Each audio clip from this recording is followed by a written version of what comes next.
विदेश से 39 रुपए प्रति लीटर आने वाले पेट्रोल आपको 105 रुपए में क्यों मिलता है? समझिए ये गणित।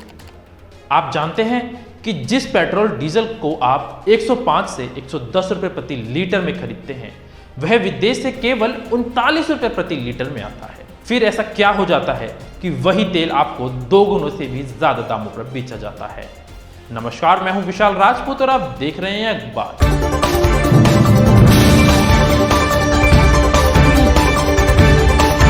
आप देख रहे हैं अखबार।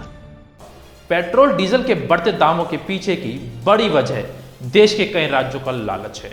प्रधानमंत्री नरेंद्र मोदी को बुधवार को राज्यों से इसे कम करने की अपील करनी पड़ी। उन्हें कहना पड़ा कि यह राज्य तेल पर लगने वाले वैट घटा दें ताकि महंगे पेट्रोल और डीजल की कीमत कम हो सके और लोगों को राहत मिल सके। यह वो सरकारें हैं जहां अक्सर ही महंगे तेल की कीमतों पर धरने प्रदर्शन होते हैं और केंद्र सरकार के खिलाफ नारे लगाए जाते हैं। हालांकि शायद आप नहीं जानते कि महंगे तेल के लिए काफी हद तक यह राज्य खुद जिम्मेदार हैं। ज्यादा टैक्स लगाकर सरकारी खजाना भरने का उनका लालच जिम्मेदार है। पेट्रोल डीजल पर वैट कम करने पर विचार करे राज्य। प्रधानमंत्री नरेंद्र मोदी ने कोरोना के मुद्दे पर बुधवार को राज्यों के मुख्यमंत्री के साथ बैठक की। इस वर्चुअल बैठक में उन्होंने पेट्रोल डीजल की कीमतों पर चर्चा की और कई राज्यों का नाम लेकर उनसे प्रार्थना की ताकि वह पेट्रोल डीजल पर अपनी वैट की कमाई को थोड़ा घटा दें ताकि कीमतों पर असर हो सके और जनता को राहत मिले। प्रधानमंत्री मोदी ने इन राज्यों को संघीय ढांचे की ओर याद दिलाई। प्रधानमंत्री मोदी ने इन राज्यों को संघीय ढांचे की भी याद दिलाई और देश हित के लिए एकजुट होकर काम करने की अपील की। केंद्र सरकार ने पिछले साल नवंबर 4 को पेट्रोल की एक्साइज ड्यूटी में 5 रुपए और डीजल की एक्साइज ड्यूटी में 10 रुपए प्रति लीटर की कटौती की थी। यानी केंद्र सरकार ने अपने हिस्से का सबसे बड़ा काम राजस्व आम जनता को फायदा पहुंचाने के लिए छोड़ दिया था। प्रधानमंत्री ने उस समय राज्य सरकारों से भी वैट कम करने की अपील की थी। उसके बाद उत्तर प्रदेश, गुजरात, कर्नाटक, हरियाणा जैसे कई राज्यों ने वैट कम भी किया था, लेकिन महाराष्ट्र, पश्चिम बंगाल, तेलंगाना, आंध्र प्रदेश जैसे कई राज्यों ने पीएम की अपील ठुकरा दी और वैट में कोई कटौती नहीं की। इन राज्यों में पेट्रोल और डीजल के दाम दूसरे राज्यों की तुलना में काफी ज्यादा हैं। आपको जान लेना चाहिए कि वैट कम करने वाले अधिकतर राज्यों में बीजेपी की सरकार है, जबकि जिन राज्यों में अब तक वैट कम नहीं किया गया वहां बीजेपी की सरकार नहीं है, बल्कि क्षेत्रीय पार्टी की सरकार है। कई राज्यों में कांग्रेस भी सरकार में शामिल है। महाराष्ट्र में कांग्रेस एनसीपी शिवसेना के गठबंधन की सरकार है। पश्चिम बंगाल में तृणमूल कांग्रेस सत्ता में है और ममता बनर्जी वहां की मुख्यमंत्री हैं। तेलंगाना में टीआरएस यानी तेलंगाना राष्ट्रीय समिति की सरकार है। इसी तरह आंध्र प्रदेश में वाईएसआर कांग्रेस पार्टी, जबकि केरल में लेफ्ट गठबंधन सत्ता में है। झारखंड में झारखंड मुक्ति मोर्चा और कांग्रेस के गठबंधन की सरकार है, जबकि तमिलनाडु में भी डीएमके और कांग्रेस सत्ता चल रही है। आइए अब आपको बताते हैं प्रधानमंत्री मोदी को क्यों करनी पड़ी राज्यों से अपील। पहली वजह यह है कि अलग अलग राज्यों में पेट्रोल और डीजल की कीमतों में काफी अंतर आ गया है। जैसे मुंबई में इस समय 1 लीटर पेट्रोल की कीमत करीब 120 रुपए है, जबकि मुंबई के पास ही दमन और दीव में पेट्रोल का रेट 102 रुपए प्रति लीटर है। चेन्नई में 1 लीटर पेट्रोल की कीमत करीब 111 रुपए मिल रही है। इस तरह जयपुर में पेट्रोल की कीमत 118 रुपए प्रति लीटर है। कोलकाता में पेट्रोल करीब 115 रुपए प्रति लीटर और हैदराबाद में इसकी कीमत 119 रुपए प्रति लीटर है, जबकि उत्तराखंड के देहरादून में 1 लीटर पेट्रोल 103 रुपए में मिल रहा है। हरियाणा के गुरुग्राम और यूपी के लखनऊ में पेट्रोल की कीमत 105 रुपए प्रति लीटर है। इन तीनों ही राज्यों में बीजेपी की सरकार है। उन्हें प्रधानमंत्री की अपील के बाद ही तेल पर अपनी कमाई कम करते हुए वैट घटा दिया था, जिसके बाद तेल के दाम भी घट गए। अब आप खुद समझ सकते हैं कि मुंबई में रहने वाले किसी व्यक्ति को लखनऊ में रहने वाले व्यक्ति की तुलना में 1 रुपए प्रति लीटर के लिए 15 रुपए अधिक खर्च करना पड़ता है। महंगाई के लिए केंद्र को ठहराते हैं दोषी। यह अंतर इसीलिए है क्योंकि महाराष्ट्र की सरकार ने पेट्रोल और डीजल पर लगने वाले वैट में कटौती नहीं की। हालांकि वहीं राज्य तेल की महंगाई के लिए केंद्र सरकार को दोषी ठहराने में कमी नहीं छोड़ती। अब प्रधानमंत्री मोदी चाहते हैं कि महाराष्ट्र, पश्चिम बंगाल और झारखंड जैसे राज्यों के निवासियों को भी उत्तर प्रदेश और हरियाणा के लोगों की तरह थोड़ा सस्ता पेट्रोल और डीजल मिल सके। इसके अलावा इस समय की जियोपॉलिटिक्स भी इसका एक बहुत बड़ा कारण है। रूस और यूक्रेन के बीच युद्ध होने की वजह से तेल की सप्लाई चेन पर असर पड़ा है। इंटरनेशनल मार्केट में कच्चे तेल की कीमतें बढ़ी हैं और उसका सीधा असर भारत में भी दिख रहा है। यहाँ आपके लिए जानना जरूरी है कि भारत अपनी जरूरत का लगभग 80% तेल इंपोर्ट करता है, इसीलिए हमें विदेश से महंगा तेल खरीदना पड़ रहा है। दाम कम करने का यही रास्ता है कि तेल पर टैक्स और वैट घटा दिया जाए, लेकिन ऐसा लग रहा है जैसे कुछ राज्यों के पास इसके लिए जरूरी इच्छा शक्ति का अभाव है। कुछ राज्य तेल के नाम पर कैसे जनता का तेल निकालकर अपना खजाना भर रहे हैं, यह समझने के लिए आपको तेल का खेल समझना होगा। आखिर पेट्रोल और डीजल पर लगने वाला टैक्स में केंद्र सरकार का क्या हिस्सा होता है और राज्य सरकार का क्या मिलता है। विदेश से 39 रुपये में आता है पेट्रोल। विदेश से जो कच्चा तेल इंपोर्ट होकर भारत आता है उस समय उसकी कीमत करीब 39 रुपये प्रति लीटर पड़ रही है।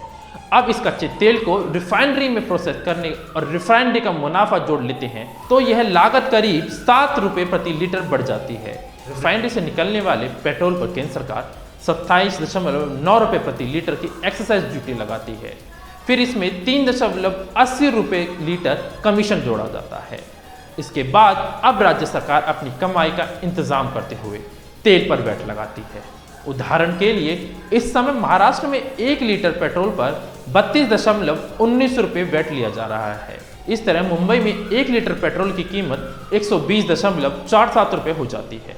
अगर दिल्ली की बात करें तो यहाँ वैट 17.13 रुपये प्रति लीटर लगाया जाता है, जिसके बाद दिल्ली में 1 लीटर पेट्रोल की कीमत 105.41 रुपये हो जाती है। इस तरह तय होता है डीजल के रेट। कच्चे तेल की कीमत करीब 39.33 रुपये प्रति लीटर है। इसके बाद कच्चे तेल को रिफाइनरी में प्रोसेस करने और रिफाइनरी का मुनाफा करीब 8.86 रुपये प्रति लीटर होता है। अब इस पर केंद्र सरकार 21.8 रुपये अपनी एक्साइज ड्यूटी लगाती है। फिर इसमें डीलर का 2.6 रुपये प्रति लीटर का कमीशन होता है। इसके बाद इसमें राज्य अपना वैट भी लगाते हैं। उदाहरण के लिए दिल्ली में डीजल पर वैट 14.8 रुपये प्रति लीटर। इस तरह दिल्ली में डीजल की कीमत 96.67 रुपये प्रति लीटर हो जाती है। अगर महाराष्ट्र का उदाहरण देखें तो यहाँ डीजल पर 22.13 रुपये प्रति लीटर की दर से वैट लगाया जाता है। ये सारे टैक्स और डीलर का कमीशन जोड़ने के बाद मुंबई में 1 लीटर डीजल की कीमत 104.72 रुपये प्रति लीटर हो जाती है। अब आप आसानी से समझ सकते हैं कि किस तरह महाराष्ट्र सरकार 1 लीटर पेट्रोल पर 32 रुपये से भी ज़्यादा वैट वसूल कर रही है, जबकि केंद्र सरकार का टैक्स 28 रुपये ही है। यानी महाराष्ट्र सरकार ने पेट्रोल पर केंद्र सरकार से ज़्यादा टैक्स लगाया है। इसके बाद वहाँ के मुख्यमंत्री महंगे पेट्रोल के लिए केंद्र को जिम्मेदार भी ठहराते हैं। यहाँ आपके लिए यह जानना भी जरूरी है कि पेट्रोल पर कौन सा राज्य कितना वैट वसूलता है। इसके लिए हम कुछ राज्यों में पेट्रोल पर लगने वाले वैट की तुलना के आंकड़े के लिए जारिया समझेंगे। इसके लिए हम कुछ राज्यों में पेट्रोल पर लगने वाले वैट की तुलना आंकड़ों के जरिए समझेंगे। महाराष्ट्र में वसूला जा रहा है सबसे ज्यादा वैट। इस समय पेट्रोल पर सबसे ज्यादा वैट महाराष्ट्र में ही लगाया जा रहा है। महाराष्ट्र में ग्राहकों को 1 लीटर पेट्रोल पर 32.19 रुपये वैट देना पड़ रहा है। इसके बाद आंध्र प्रदेश का नंबर आता है। आंध्र प्रदेश में पेट्रोल पर 31.59 रुपये प्रति लीटर के हिसाब से वैट देना पड़ता है। राजस्थान में लोगों को 1 लीटर पेट्रोल पर 29.10 रुपये और केरल में 27.24 रुपये वैट देना पड़ता है। ये सभी गैर बीजेपी शासित राज्य हैं, यानी यहाँ बीजेपी की सरकार नहीं है। हम अब इसकी तुलना कुछ दूसरे राज्यों से करते हैं। उत्तराखंड में पेट्रोल पर वैट की दर 14.51 रुपये प्रति लीटर, उत्तर प्रदेश में 16.50 प्रति लीटर और गुजरात में 16.56 रुपये प्रति लीटर है। इसी तरह हिमाचल प्रदेश में 16.60 रुपये प्रति लीटर, जबकि असम में 1 लीटर पेट्रोल पर 17.38 रुपये वैट देना पड़ता है। इन सभी राज्यों में बीजेपी की सरकार है और इन्होंने प्रधानमंत्री मोदी की अपील पर 6 महीने पहले ही वैट में कटौती की थी। इसकी वजह से इन राज्यों को काफ़ी नुकसान भी उठाना पड़ा। आंकड़ों के अनुसार इन राज्यों में डीजल पर 5 रुपये प्रति लीटर और पेट्रोल पर 6 रुपये प्रति लीटर की कटौती की है। वैट घटाकर बीजेपी शासित राज्यों ने दी है राहत। आपको बता दें, नवंबर 2021 और मार्च 2022 के बीच जिन राज्यों ने पेट्रोल और डीजल पर अपने वैट को घटाया है उन्हें कुल मिलाकर 16,000 करोड़ रुपए का घाटा उठाना पड़ा। इसमें बीजेपी के शासन वाले राज्यों का हिस्सा 11,398 करोड़ रुपए है, यानी घाटे का ज्यादा बड़ा हिस्सा बीजेपी शासित राज्यों ने उठाया। इन राज्यों ने अपनी जनता को थोड़ी राहत देने के लिए करोड़ों की कमाई छोड़ने का निर्णय लिया, लेकिन कुछ ऐसे भी राज्य हैं जिन्होंने अपनी कमाई को ज्यादा महत्व दिया और वैट के जरिए अपना खजाना बढ़ते हुए महाराष्ट्र, पश्चिम बंगाल, तमिलनाडु, तेलंगाना, आंध्र प्रदेश, केरल और झारखंड जैसे 7 राज्यों ने अभी भी वैट की दरों को कटौती नहीं की। इसमें इन राज्यों को दूसरे राज्यों की तुलना में करीब 11,945 करोड़ रुपए की अतिरिक्त कमाई हुई है। अब आप समझ गए होंगे कि पेट्रोल और डीजल के लिए सिर्फ केंद्र सरकार ही जिम्मेदार नहीं है, इसमें राज्यों का भी उतना ही भूमिका है। राज्य भी चाहें तो अपने हिस्से का टैक्स कम करके जनता को कुछ राहत दे सकते हैं, लेकिन कई राज्य सरकारों ने ऐसा नहीं किया। इसकी वजह से उनकी जनता को दूसरे राज्यों की तुलना में महंगा पेट्रोल और डीजल खरीदना पड़ रहा है। वैट घटाने की अपील पर विपक्षी दलों का तंज। किसी भी मुद्दे पर सियासत करना हमारे देश में एक परंपरा बन चुकी है, चाहे बात देश हित की ही क्यों ना हो, उस पक्ष पर विपक्ष के बीच में राजनीति हो ही जाती है। चाहे बात देश हित की क्यों ना हो, उस पर पक्ष और विपक्ष के बीच राजनीति हो ही लगती है। इस बार भी प्रधानमंत्री मोदी ने देश के संघीय ढांचे को और देश हित के लिए राज्यों से वैट घटाने के लिए कहा, तो इस पर राजनीति शुरू हो गई।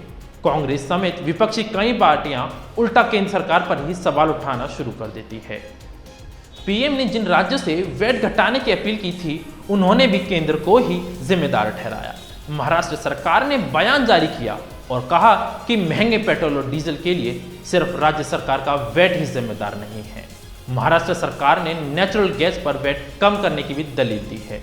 इसी तरह पश्चिम बंगाल की मुख्यमंत्री ममता बनर्जी ने भी प्रधानमंत्री पर निशाना साधा। उन्होंने कहा कि प्रधानमंत्री राज्यों पर बोझ नहीं डाल सकते और उन्हें ऐसी बात नहीं करनी चाहिए। उन्होंने दावा किया कि पश्चिम बंगाल का केंद्र सरकार पर करीब 97,000 करोड़ रुपए बाकी है और पीएम को पहले ये राशि पश्चिम बंगाल को चुकानी चाहिए। शिवसेना ने भी यह दलील दी और वैट घटाने की जगह केंद्र सरकार से उनकी बकाया राशि चुकाने की मांग शुरू कर दी। कांग्रेस ने पीएम मोदी की अपील पर कही ये बात। प्रधानमंत्री ने राज्यों से जनता को राहत पहुंचाने के लिए वैट घटाने की अपील की, लेकिन कांग्रेस ने उनके जवाब दिया और कहा कि पहले बीजेपी के शासन वाले राज्यों को वैट कम करना चाहिए। यह स्थिति तब है जबकि केंद्र सरकार पहले ही पेट्रोल पर 5 रुपये और डीजल पर 10 रुपये का टैक्स घटा चुकी है। इस कटौती के कारण केंद्र सरकार को औसतन हर महीने 87,000 करोड़ रुपए का नुकसान हो रहा है, यानी सालाना 1 लाख करोड़ रुपए का नुकसान केंद्र सरकार उठा रही है। यह बहुत बड़ी राशि है। इसे आप ऐसे भी समझ सकते हैं कि आज देश का शिक्षा बजट ही करीब 1 लाख करोड़ रुपए है। इसी तरह असम, झारखंड और दिल्ली जैसे कई राज्यों का सालाना बजट भी 1 लाख करोड़ रुपए से कम है। यानी टैक्स कम करने से केंद्र सरकार को जितना नुकसान हो रहा है उतना तो कई राज्यों का बजट भी नहीं है। केंद्रीय मंत्री अनुराग ठाकुर ने भी कहा कि जनता को राहत पहुंचाने के लिए राज्यों को वैट कम करना चाहिए। अब हम आपको इस मामले से जुड़ी कुछ और जरूरी जानकारियां भी बता रहे हैं। सिर्फ भारत में ही नहीं, पूरी दुनिया में पेट्रोल और डीजल की कीमतें तेजी से बढ़ी हैं।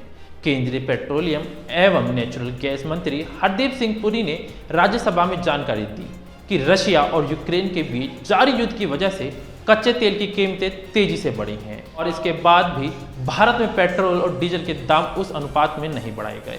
उन्होंने बताया कि अमेरिका, फ्रांस, जर्मनी, ब्रिटेन और कनाडा, स्पेन जैसे देशों में ईंधन की कीमतें 50 से 55% तक बढ़ी हैं, लेकिन भारत में कीमत सिर्फ 5% ही बढ़ाई गई है।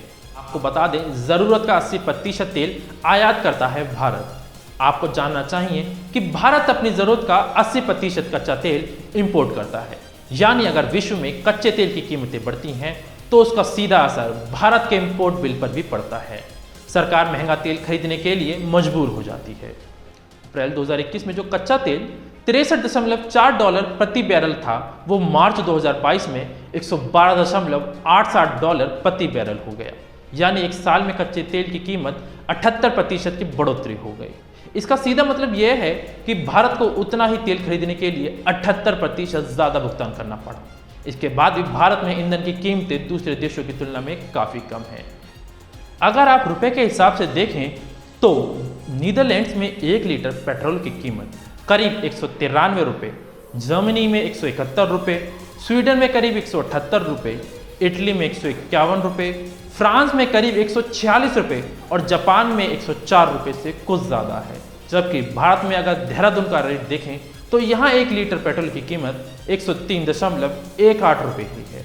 ये वो देश है जो अपनी ज़रूरत का ज़्यादातर कच्चा तेल भारत की तरह विदेश से आयात करते हैं। फिर भी भारत में इन सभी देशों की तुलना में पेट्रोल और डीजल की रेट काफ़ी कम है। सिर्फ टर्की ही इस लिस्ट में भारत से आगे है। अब हम पड़ोसी देशों से भी भारत की तुलना कर लेते हैं। पड़ोसी देश पाकिस्तान और श्रीलंका में पेट्रोल और डीजल की कीमतें भारत की तुलना में कम हैं।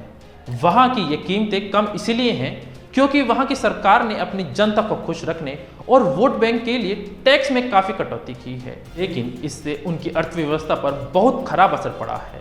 आज श्रीलंका दिवालिया होने के कगार पर है। पाकिस्तान की आर्थिक बदहाली भी किसी से छिपी नहीं है। यानी यह स्पष्ट है कि जनता को फायदा पहुंचाने के लिए सिर्फ एक सरकार ही जिम्मेदार नहीं है। संघीय ढांचे में केंद्र और राज्य सरकार की बराबर जिम्मेदारी है। जनता के दोनों से सरोकार हैं, इसीलिए देश को मिलकर राहत देनी होगी। प्रधानमंत्री का इशारा इसी तरफ था। ताली एक हाथ से नहीं बजती। अब आप समझ ही गए होंगे पेट्रोल और डीजल की कीमतें किस तरीके से बढ़ती हैं और इनके लिए कौन जिम्मेदार होता है। फिलहाल के लिए इतना ही। बाकी अपडेट्स के लिए हमारे साथ बने रहें और देखते रहें अखबार।